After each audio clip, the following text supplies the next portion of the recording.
Gente, já coloquei aqui meu lencinho para deitar, mas não vou dormir agora porque eu tenho algumas coisas importantes para falar para vocês. Quando eu peço para que vocês tenham cuidado com as suas crianças, porque a gente está vendo aí, gente, muita violência contra a criança, contra o adolescente, até contra os bebês, não é? Porque uma criancinha de 1 ano é bebê, não é verdade?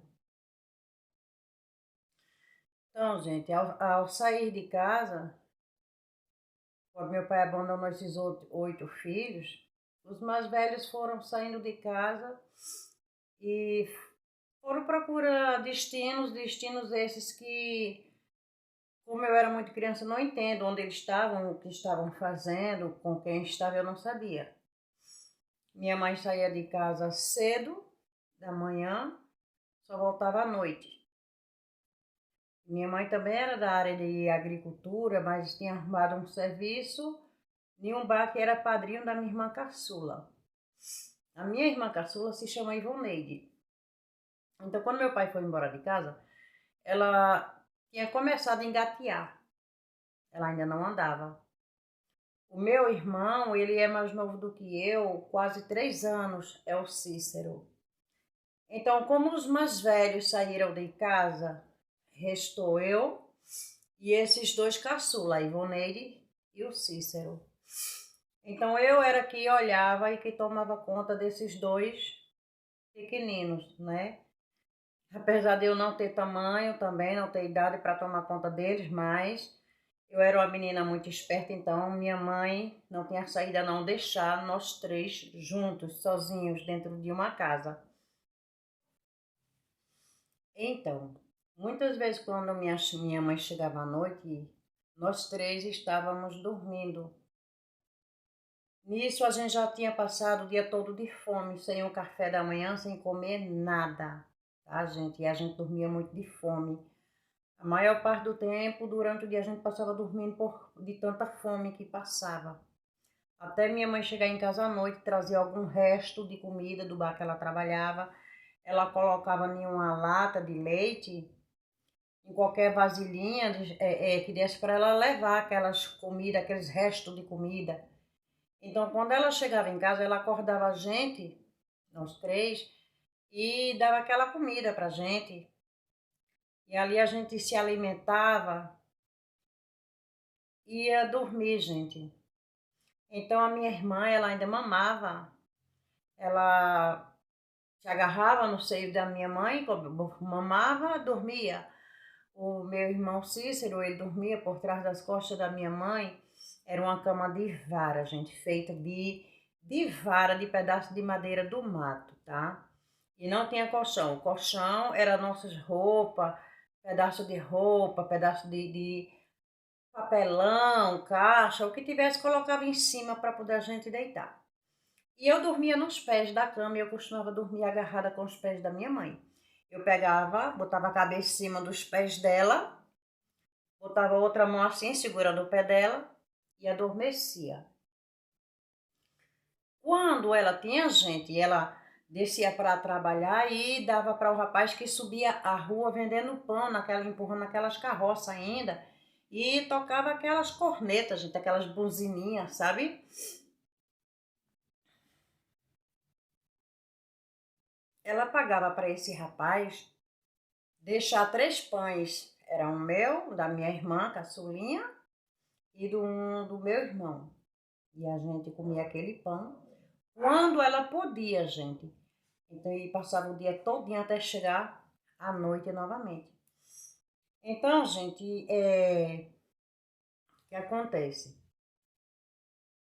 É,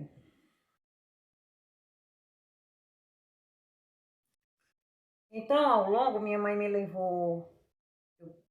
Tinha um pessoal que pediu a minha mãe, perguntou se minha mãe não deixaria eu ficar na casa dessa mulher para olhar os 2 filhos que ela tinha.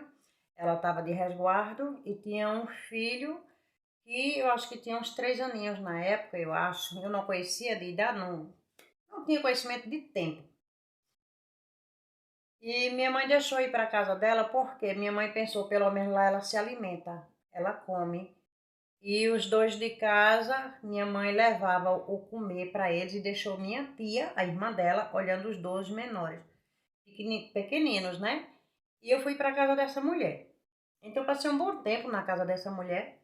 Eu comia, eu tomava banho. Ela comprou uma sandália para mim, a primeira sandália havaiana que eu botei no pé. E fiquei na casa dessa mulher e eu gostava de estar lá, sabe? Eu sentia muita falta dos meus irmãos, dos pequenos, da minha irmã Ivoneide, da caçulinha, ela era muito loirinha. Sentia falta do meu irmão, porque era eu que tomava conta deles. Então eu chorava, eu sentia falta deles. Mas eu gostava muito de estar nessa casa, sabe, gente? Porque eu comia, eu tomava banho, eu tinha um calçado, eu tinha ganhado roupas, né? Então, gente, chegou um certo tempo que e minha mãe não dizia a inclusive para o meu irmão onde eu estava. Ele sempre ia lá no bar que ela trabalhava quando ele habitava por lá, porque eu não sabia, eu acho que ela também não sabia. Depois foi que eu vim ouvir que ele estava trabalhando num plantio de abacaxi, mais longe do buíque da cidade que a gente vivia. Ele já estava em outra cidade, nesse plantio de abacaxi. Então, e depois minha mãe falou, ao longo dos anos, eu já adulta, que todo dia ele ia no trabalho da minha mãe, quando ele chegava desse plantio, e queria que minha mãe falasse porque queria que minha mãe dissesse onde era que eu estava. Onde era a casa que eu estava, que ele queria me buscar, que era para tomar conta dos outros pequenos que estavam em casa. E ele dizia à minha mãe que a minha tia não estava olhando os dois pequenos. Então ele queria que minha mãe desse conta de mim de todo jeito, de todas as formas. Ele queria que minha mãe dissesse onde eu estava para que ele fosse me buscar. Então, gente, minha mãe não falou. Mas não sei como foi que ele descobriu, ele achou a casa que eu estava. Então ele chegou na casa dessa mulher escandalizando, fazendo escândalo. Ele apedrejando a casa da mulher, a porta, janela, xingando. Ele perturbou tanto essa mulher, perturbou tanto essa mulher que essa mulher me entregou a ele. Para que ele me levasse para casa, mas ela achou que ele ia me levar para minha mãe, primeiramente para o trabalho da minha mãe, que não era muito longe essa casa de onde minha mãe estava trabalhando, tá? Então essa mulher achou que ele ia me levar para minha mãe, para que de lá eu voltasse para a casinha onde a gente vivia para ficar com meus irmãos. Olha, gente, eu vou. Não é fácil para mim. Deus, como é difícil,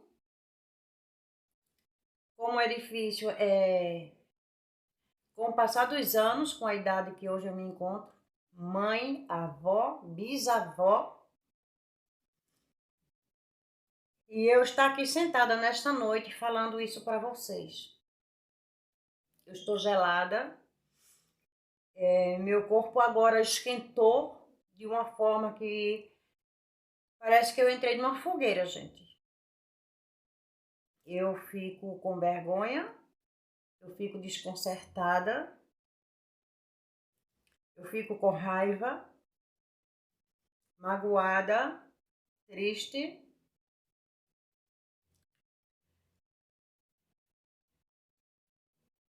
E principalmente, gente, com muita vergonha, tá? Porque não é fácil a gente abordar, a gente que passou a abordar um assunto desse, tá? Eu nunca passei por psicólogo, eu nunca busquei tratamento, também ninguém nunca me levou quando, após ser ao longo do tempo, sabe? E Eu estou enfrentando uma batalha espiritual muito grande, gente. Porque eu sou evangélica e a Bíblia diz que a gente tem que perdoar aqueles que nos ofenderam, aqueles que nos fizeram mal. E que a gente tem que perdoar para ser perdoado, para receber o perdão também. Que a gente só pode estar em paz, nosso espírito só pode ter paz, ficar em paz quando a gente perdoa. É isso que a Bíblia ensina, é isso que ela fala. Mas, gente, eu estou vivendo uma batalha espiritual muito grande dentro de mim. Olha, gente, muitos há de se perguntar, por que agora? Por que você resolveu falar agora? Não, gente, eu não resolvi falar agora. Isso, uma boa parte da família sabe o que houve, o que aconteceu. Mas gente, eu tentei, sabe? Eu tentei me proteger da melhor forma possível. Eu tentei, eu tentei fazer isso parar, sabe? Eu tentei por várias e várias vezes tentar fazer com que isso parasse, tá? Então, quando ele me pegou da casa dessa mulher, gente, para me levar para casa, eu ainda não tinha 6 anos de idade completa. Ele me levou de volta para casa, mas ele pegou um caminho que não era conhecido, não era o caminho que eu costumava ir para o trabalho da minha mãe. O caminho era diferente. Ele me levou por um caminho dentro dos matos, onde tinha um cercado de vaca que a gente chamava na época, era cercado de vaca porque era uma fazenda onde tinha muita vaca, tinha bois, e ele resolveu andar comigo ali por dentro e ele disse que era para cortar o caminho porque ia chegar em casa mais rápido se fosse por aquele lugar. Então, gente, nesse caminho para casa, eu lembro que na casa dessa mulher, a primeira roupa que ela comprou para mim tinha sido uma saia verdezinha, abacate, um pano bem molezinho, uma blusinha branca que tinha umas fitazinhas nas mangas, manga fofa, e a blusinha era branca de botão. Geralmente em casa não tinha, era uma calcinha, gente, para lavar, tirava para lavar, enxugava e vestia. Era assim que a minha mãe fazia. Porque não tinha roupa, não tinha calcinha, não tinha calçado, não tinha nada. Este homem, gente, ele abusou de mim dentro dessa fazenda ali no meio onde ficavam aqueles bichos.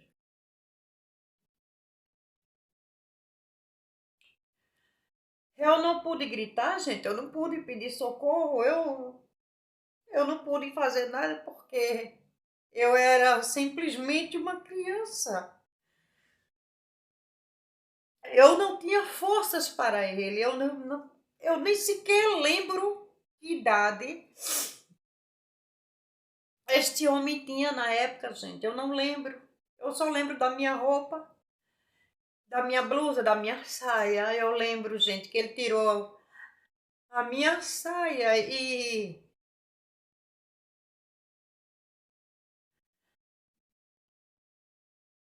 ele tirou a minha saia para me enxugar, para me limpar, gente.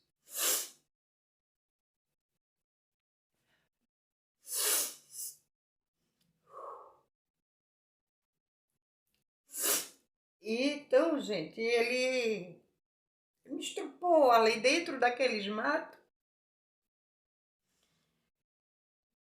E eu sangrei, gente.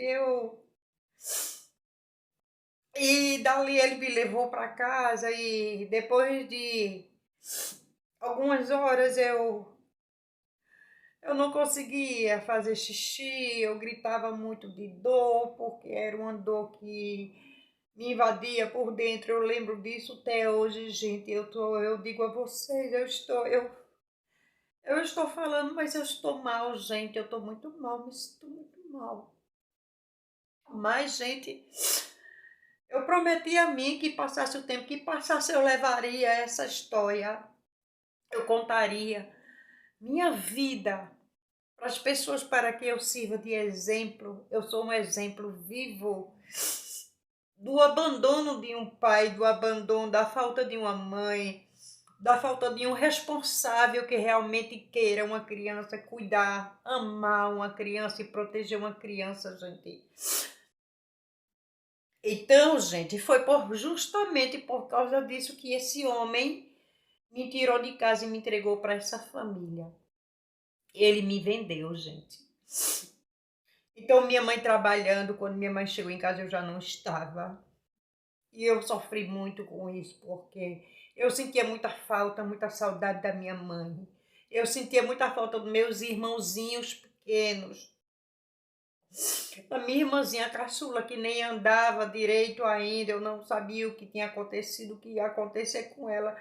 Eu só tinha quase 6 anos, mas eu me preocupava muito, gente, com eles.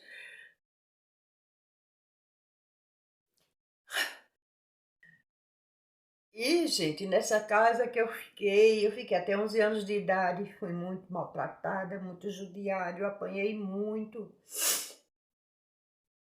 Furaram minha cabeça com pedras, gente. Eu tenho hematomas aqui nos meus braços, de queimaduras de faca, de garfo, queimadura de corte de gilete no braço, gente. Eu sofri muito nessa casa, tá? Até a minha irmã mais velha me encontrar. Minha irmã tinha estudado na época, no mesmo interior, quando mocinha, com a irmã dessa mulher que estava comigo.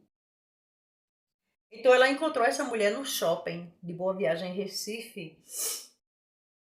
E como ela sabia que a irmã dela estava comigo, ela deu um intimato que essa mulher me entregasse a ela dentro de 24 horas, porque senão ela ia fazer a denúncia para o juiz de menor. E assim essa mulher fez. No outro dia ela me levou para casa da minha irmã, entregou um envelope lá à minha irmã, e era um trocado que ela tinha deixado lá para mim. Então eu passei a conviver com a minha irmã, uma pessoa estranha que eu não conhecia mais.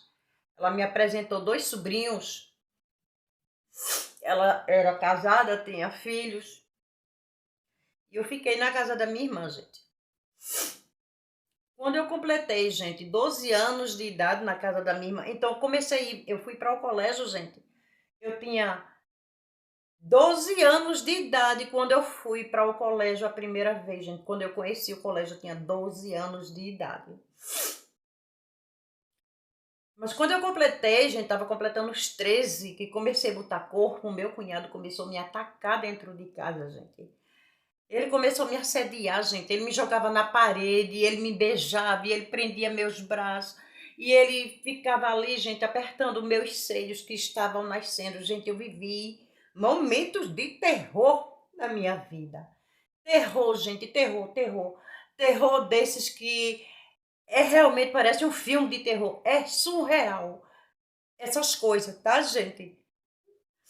Então, teve uma vez que ele disse à minha irmã que ia me levar para um apartamento que ele estava tomando conta dos patrões dele, que ele ficou de olhar, porque eles tinham viajado.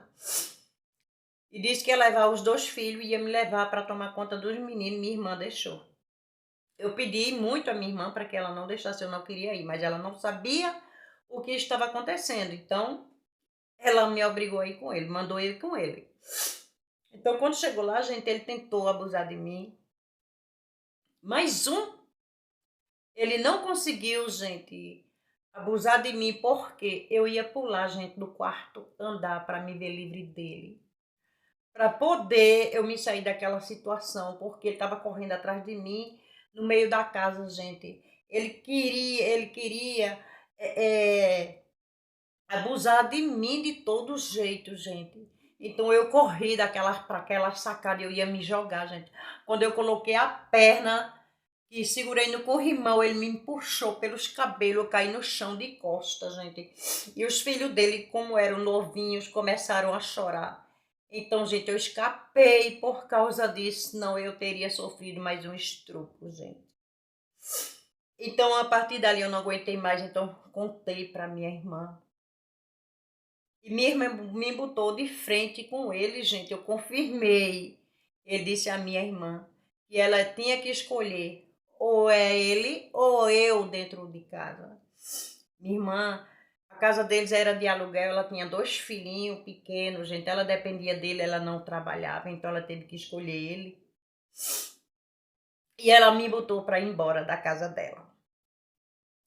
Eu só tinha ela para me proteger, eu me senti, eu encontrei família, eu não sabia mais que tinha família, gente, eu não sabia que tinha irmão, que tinha irmã, eu não sabia mais se minha mãe era viva, se eu ainda tinha mãe, gente, eu não sabia.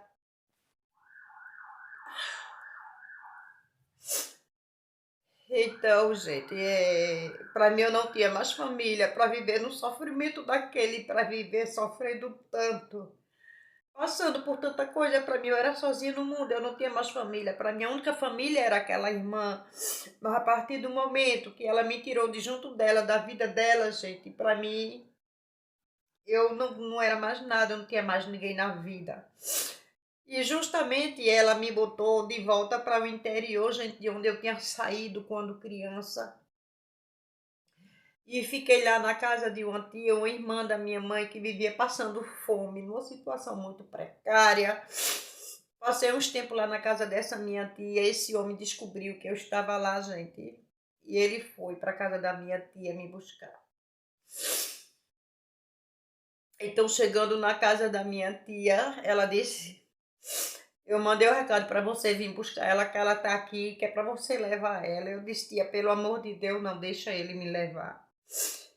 E, gente, eu me agarrei ali nas pernas dela, gente, eu me ajoelhei nos pés dela, gente, eu chorava, eu implorava para que ela não me entregasse para ele, gente. Eu implorei, eu pedi por todo o amor do mundo que ela não me deixasse ir com ele, mas não teve jeito. Era eu agarrada na cintura dela, gente, e ela me empurrando, me empurrando, me empurrando. E ele me levou, gente. Infelizmente, ele me levou para casa dele.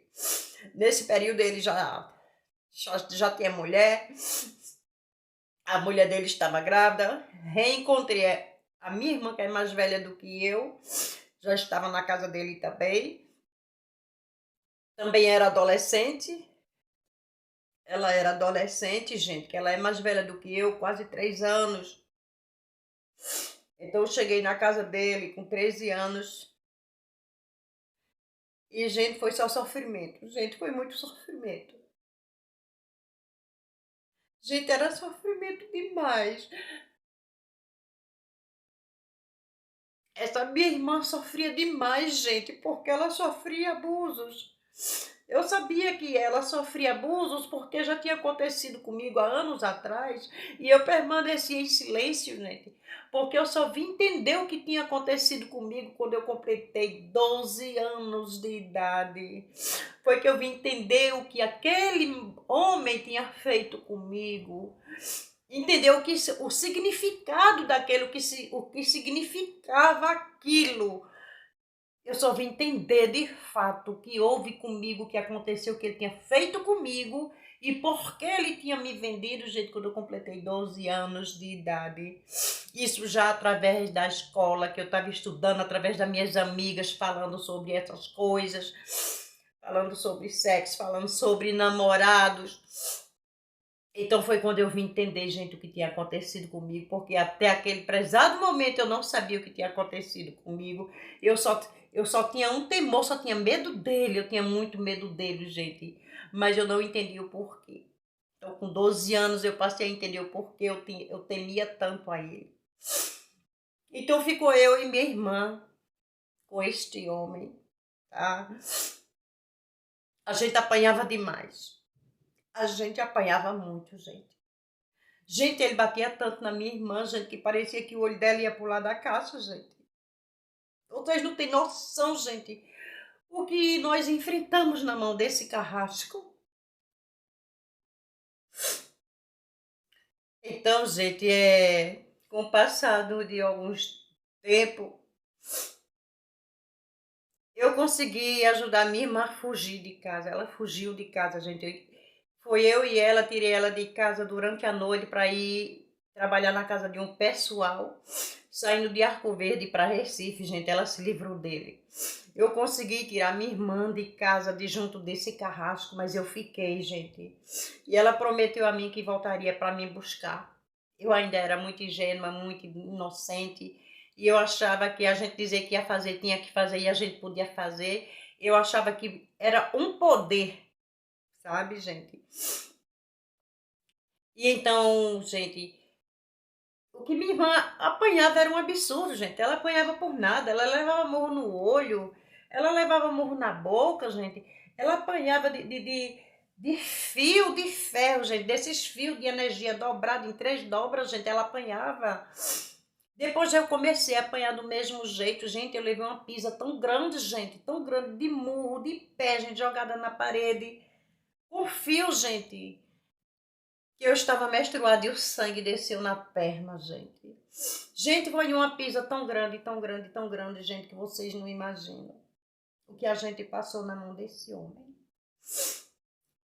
Olha, gente, eu sei que muita gente, parte de família, pode ignorar, vai ficar com raiva, vai se doer, gente. Mas eu preciso enfrentar essa batalha espiritual, gente, porque eu não consigo esse perdão, gente. Gente, eu já errei também, já, através de tanta dor, de tanta mágoa, de tanto sofrimento que eu passei na vida, gente. Eu também, gente, eu já magoei pessoas, mas não dessa forma, gente, criminosa, sabe, gente? É muito difícil, gente, viver carregando isso consigo, calada, sem ter com quem falar, sem ter com quem conversar, sem poder dizer nada, sendo ameaçada de morte, ver outra irmã sua sendo ameaçada de morte a todo momento, você procurar uma delegacia, mas uma delegacia não te apoiar, por quê? Porque você é criança, porque criança mente, e a pessoa chegar e dizer assim, ela mente, ela é fujona, ela gosta de sair de casa, é mentira dela. Meu Deus! Então, gente, pelo amor de Deus, olha tuas crianças, protege tuas crianças, são inocentes. Quando uma criança falar uma coisa, mamãe ou papai, está acontecendo algo, pelo amor de Deus, vocês investiguem, vocês vão atrás, vocês procurem saber, gente. Pelo amor de Deus, protejam suas crianças. Gente, eu tenho visto muito na televisão, tá passando muito isso. 1 aninho, 2 aninhos, 3 aninhos, 4 anos, 10 anos, 11 anos de idade. Gente, eu me coloco naquela situação, isso é terrível. Gente, quando eu vejo isso na televisão, gente, eu me mortifico.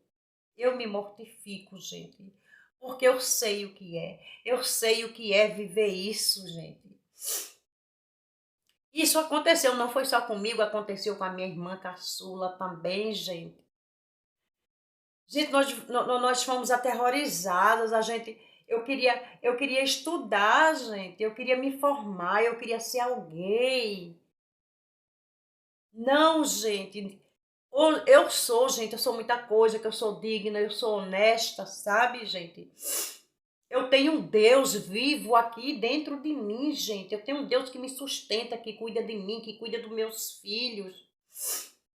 Então, gente, eu vou parar por aqui agora, nesse momento, mas não acabou. Não acabou. Eu ainda tenho muita coisa, gente, para falar. Eu ainda tenho um depoimento muito extenso, gente, e esse testemunho de vida, gente, que me trouxe até aqui. Esse testemunho ainda é muito longo, gente, ainda se estende muito, tá, gente? Então, uma noite abençoada para todas vocês. Me perdoem aqui, é meu nervosismo, gente. Mas eu não estou me vitimizando, gente. Não estou contando isso para que vocês sintam pena de mim, tá? Eu estou contando para que vocês fiquem atentos ao que acontece dentro dos seus lares, dentro das suas casas, no meio da família, gente. Protege suas crianças pelo amor de Deus, gente. Tenham cuidado. Em nome de Jesus. A gente tem por obrigação, gente, de olhar por essas crianças, de proteger, gente, de estender a mão. Meu Deus, eu oro, Deus, por todas as crianças, todos os adolescentes, gente. Isso é muito cruel, gente. E muito mais coisas ainda tem, tá, gente? Então, uma boa noite. Fiquem todos na paz de nosso Senhor Jesus Cristo, gente. Que seu despertar seja divino e abençoado.